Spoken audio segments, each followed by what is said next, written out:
Bienvenidos a un nuevo episodio de Bloque 12 Podcast, un podcast de la Facultad de Derecho por medio del cual queremos resaltar las carreras de nuestros egresados y que ustedes se inspiren a lograr lo imposible.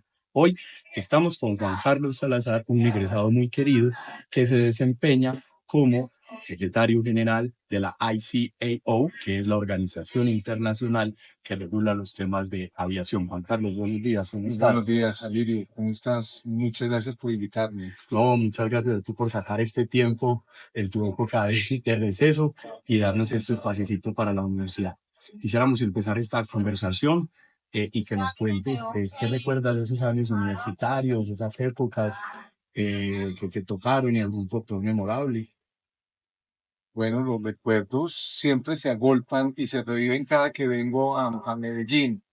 Recuerdo a mis compañeros de clase, a mis, eh, a, a mis amigos que de alguna manera me acompañaron no solo durante la carrera, sino en distintos momentos de la vida profesional y personal.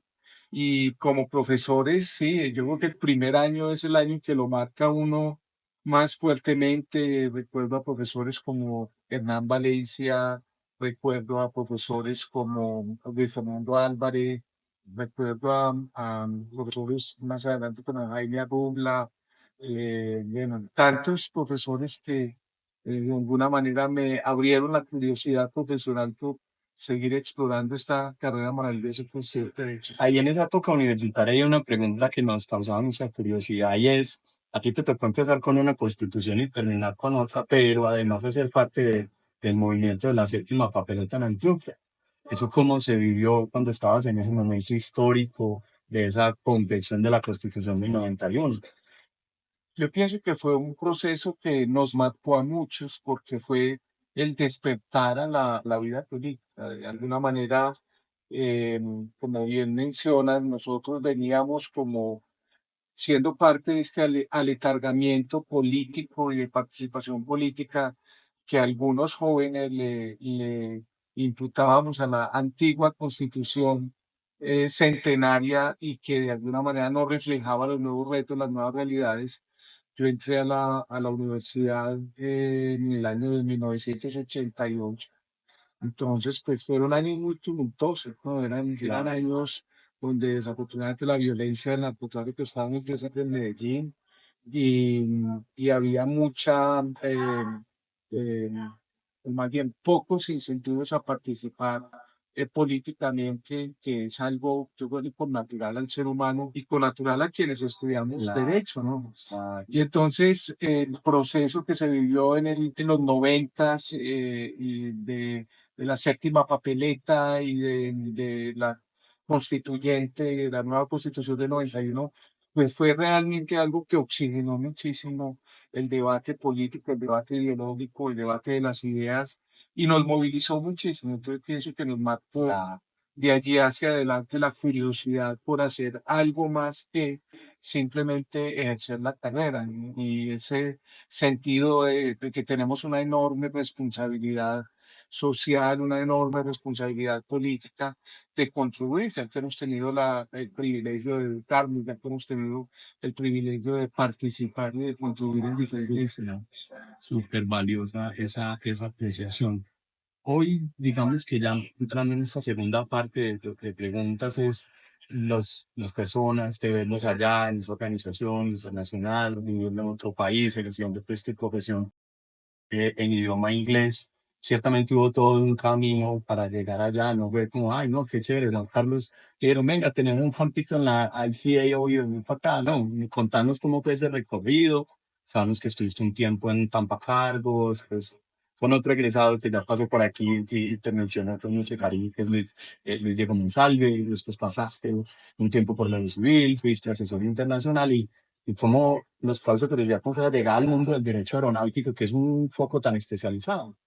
Sí, el derecho, pues la llegada del derecho aeronáutico fue por las oportunidades y por las casualidades de la vida. Como tú mencionas, muy temprano, luego de graduarme profesionalmente, tuve la oportunidad de vincularme a una aerolínea de carga internacional eh, que se llamaba Tampa Cargo. Hoy en día es parte del grupo Avianca, de la empresa de carga de Avianca. y pues esa primera oportunidad profesional me abrió los ojos a un mundo que es muy dinámico, donde los problemas surgen y hay que solucionarlos a la velocidad del jet, donde los temas de derecho internacional público y privado son los de todos los días. Entonces, pues es realmente un mundo apasionante, maravilloso. La aviación es como un bicho que se entra en la sangre que difícilmente vuelve a salir. Así que yo quedé prendado de ese sector desde el primer momento en que tuve la oportunidad de trabajar ahí. Y trabajando en Tampa, yo pues tenía la curiosidad de prepararme más profundamente, profesionalmente en ese campo, y me encontré con la Universidad de McGill en Canadá. Es una universidad que tiene un programa de Derecho Aeronáutico y Espacial donde han habido un número importante de colombianos que han ido allí antes y después de Claro, que yo he ido. claro. Y en esa universidad pues me encontré con el derecho aeronáutico y vi que eso era lo que me apasionaba. Y afortunadamente he podido continuar mi carrera profesional tanto en Colombia como en el exterior en el campo del derecho aeronáutico. Qué bien. De esas experiencias que has tenido, pues quiero resumir brevemente, pues que el tiempo es un poco corto. Eh, Estuviste pues en este tema en Tampa, pasaste por civil, diste las asesorías y luego pues estás en una organización internacional. ¿Cuál ha sido el caso o ese desafío muy retador? Porque la gente a veces desconoce mucho y piensa pues que las aerolíneas es solo transporte de pasajeros, pero creo que hay otra cantidad de temas alrededor de que además te tocó la Sí. pandemia ahí en el momento clave.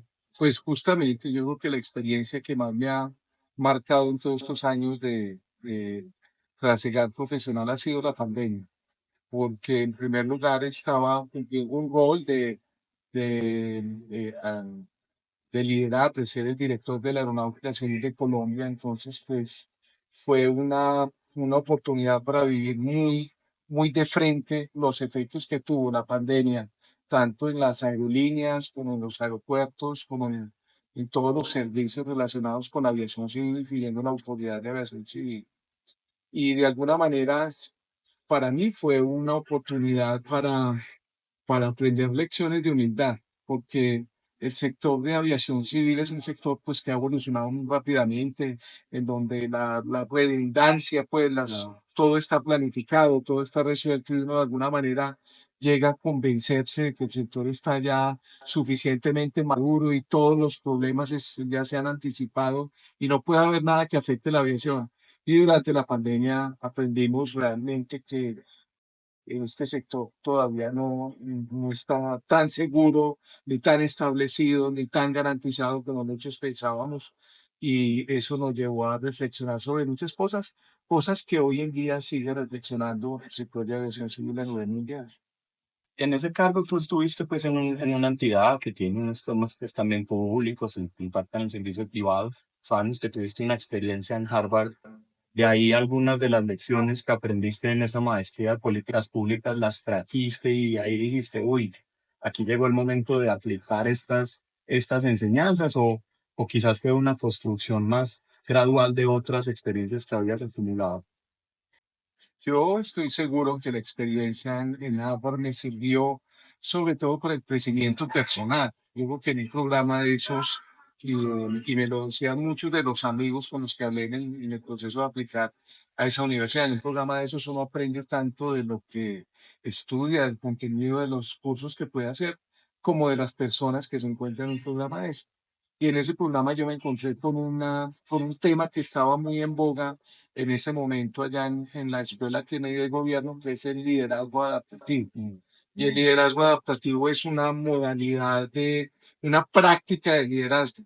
El liderazgo se analiza, se estudia con una práctica que tú puedes perfeccionar, como un músculo que puedes desarrollar, no necesariamente como algo con lo que se nace, y entonces son Claro. solamente unos ungidos los que deben practicar liderazgo, y aprende uno que en realidad en la vida diaria se practica liderazgo, en nuestro entorno familiar se practica liderazgo, en una facultad se practica liderazgo, en una comunidad donde vives en tu edificio o Sí, en tu sí. pueblo o en tu ciudad se practica liderazgo, y en una organización se practica liderazgo. Entonces, para mí eso fue algo que me marcó muchísimo porque me hizo cambiar. Yo hasta el momento en que estuve en ese programa, pues estaba más en cargo de asesoría, fui secretario general de Tampa, fui director de transporte aéreo en la aeronáutica civil, fui asesor en temas aeronáuticos en la Autoridad Federal de Aviación Civil de los Emiratos Árabes Unidos, pero nunca tuve la responsabilidad de liderar una organización. Y después de eso empecé esa búsqueda y digamos que el primer encuentro fue como director de la Aeronáutica Civil. Eso puede ser llamado como un bautizo con sangre, mejor dicho, porque es una responsabilidad enorme. Y afortunadamente, pues una experiencia muy interesante ir con un equipo de profesionales. Y se da uno cuenta, en realidad, cuando uno tiene ese tipo de responsabilidades, no es tanto lo que uno puede hacer, sino lo que el entorno de uno logra hacer como tú. O sea, no es como a veces la gente cree que el liderazgo es solamente quizás como en algunos aviones, el piloto allá encerrado en la cabina y moviendo las fichas y llevando a todo el mundo, sino también convenciéndolos de que es el mejor destino. Entrando a esta parte final de preguntas de la entrevista y agradeciendo tu tiempo por este espacio, nos gustaría saber hoy, Juan Carlos, con toda su experiencia, que le hubiera gustado que el Juan Carlos de 22 años saliendo de la universidad hubiera aprendido esos consejos vocacionales, que la gente hoy que está construyendo sus carreras, o son quienes nos ven, pueden aprender de ti. Pues lo primero es ser de mente muy abierta. Hay que estar abierto porque todas las experiencias que uno tiene, además de simplemente lo curricular o la vida en la clase o en la comunidad universitaria, todo le sirve a uno. Yo en ese sentido, pues invitaría a todos los que están en este momento formándose a que sean abiertos, a que sean curiosos y exploren las cosas que más les llaman la atención. Y lo segundo que yo recomendaría muy fuertemente es que aprendan idiomas. Los idiomas, cada idioma que uno habla le abre puertas y yo estoy convencido y cada día me convenzo más por las oportunidades que he tenido, por la experiencia que he tenido trabajando afuera, que acá en Colombia y particularmente acá en Medellín existe un talento inmenso, un talento que se puede tomar el mundo, pero tenemos muchas veces la barrera del idioma que nos impide ese tipo de oportunidades. Yendo digamos, a recursos puntuales que te ayudan a construir mejor tu carrera y a ejercer ese liderazgo como nos contabas, ¿cuáles serían? ¿Qué podcast recomendarías? ¿Qué temáticas? Que las personas, como dices, en esa curiosidad vayan nutriendo más su formación jurídica. Sí. Pues justamente lo que se conoce en el ámbito académico, sobre todo anglosajón, como soft skills, no necesariamente aprenderse de memoria los códigos y la Constitución y la última jurisprudencia, porque sobre todo con el advenimiento de la inteligencia artificial, pues uno lo que tendrá más adelante es que aprender a apoyarse en todas esas herramientas para digamos, enriquecer las recomendaciones y las conclusiones a las que llegue, pero los soft skills como aprender a expresarse en público, Ujú. eso es muy importante, aprender a presentar, a- a compartir sus ideas de manera clara y que convenza a otros. La capacidad de negociación, negociar es algo que se hace todos los días. Porque acá en Antioquia y en muchas de nuestras regiones nacemos con esa capacidad innata, pero esa capacidad también hay que educarla y hay que desarrollarla.